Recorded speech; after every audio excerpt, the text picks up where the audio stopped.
Task Group Carpenter na siyang hahawak sa investigasyon sa pagpaslang sa 73-year-old American marine biologist na si Dr. Kent Carpenter sa Sibulan, Negros Oriental.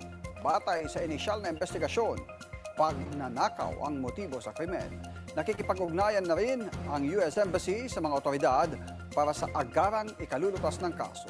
Ang detalye sa Politico Update ni Ryan Gamboa. May person of interest na raw ang PNP sa pamamaslang sa 73-year-old American marine biologist na si Dr. Kent Carpenter sa Sibulan, Negros Oriental.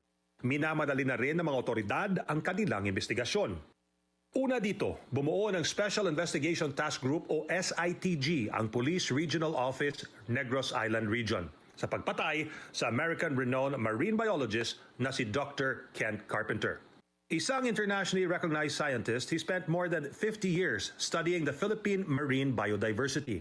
Isa rin siya sa mga researchers na tumulong na maipakilala ang Verde Island Passage bilang sentro ng marine shore fish biodiversity sa buong mundo. Ayon sa report, nangyaring krimen past 11:30 of July 12 in Barangay Ahong. Initial investigation disclosed that Dr. Carpenter was watching TV with his 34-year-old Filipina companion nang pasukin umano ng tatlong armadong lalaki ang kanyang bahay.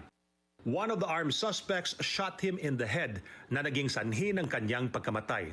Sugatan naman ng kanyang kasama at kasalukuyang nagpapagaling. Sa ngayon, patuloy ang CCTV review, witness interviews at intelligence operations para matukoy ang motibo at makilala ang mga suspect.